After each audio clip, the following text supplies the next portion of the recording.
Et bonjour à toi, sois bienvenue dans cette nouvelle vidéo de cours sur Blender 3D avec la fabrique d'univers. On va aller voir le menu de data de notre object qui se trouve ici. Et si je vous montre ce menu, c'est pour s'intéresser aux deux containers qui sont en haut. Le premier s'appelle Vertex Group et va vous permettre de créer donc des groupes de sommets, de points. Admettons que je passe en mode Edit ici, que j'ajoute un groupe. Et imaginons que je veuille que ces faces ici en haut fassent partie d'un groupe. Par exemple, pour n'affecter que cette partie avec un modifieur, ou l'exclure d'une partie, ou par exemple m'en servir dans de la physique. On verra ça un peu plus tard, mais voilà, c'est ici qu'on va créer ce genre de groupe. Si je clique sur la petite icône ici en haut à droite, Toggle X-Ray, je vais être en vue transparence. Je vais sélectionner les points que je veux assigner à un groupe, et je vais créer ici donc un nouveau groupe de vertex avec le petit plus.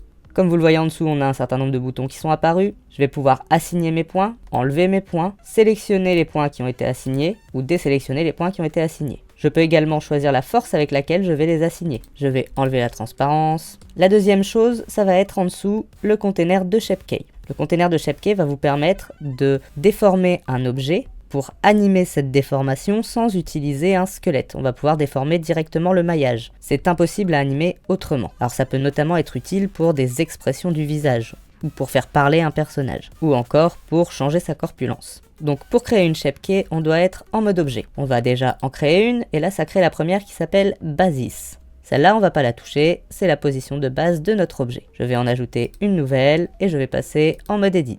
Pour l'instant, ma clé est grisée et elle est à 0, mais je vois que je suis bien dessus et que c'est bien elle qui est sélectionnée. Pour opérer une modification sur une clé, il faut absolument qu'elle soit sélectionnée. Donc là, je vais faire un rescale sur mon objet pour le modifier, soit avec l'outil de scale, soit avec S. Et si je repasse en mode objet, pour le moment, comme vous le voyez, mon objet n'a pas changé. Ma clé est à 0. Si je la passe à 1, on voit que mon objet se déforme. On peut également extrapoler cette déformation parce qu'on a un range min et un range max. Donc je pourrais lui dire que ça commence à -2 par exemple, et que ça finit à 3.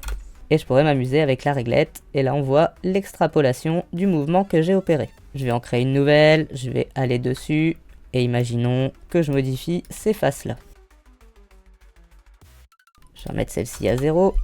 Pour l'instant, ça fait ça. Mais comme vous le voyez, ici en bas, on a un vertex group. On va essayer d'y mettre le groupe qu'on a créé tout à l'heure. Et là, comme vous le voyez, ma déformation ne s'applique plus qu'aux faces qui font partie du groupe. Forcément, ici, ça affecte un peu le côté également parce que c'est les points qu'on a attrapés, les sommets, qui sont affectés. Et donc, puisque les sommets sont tirés, forcément, on a une petite déformation sur les faces d'en dessous. Si j'enlève le vertex, on voit bien que c'est bien toute la modification qui est prise en compte. Donc voilà, ça c'est un exemple de ce à quoi vont servir les vertex group.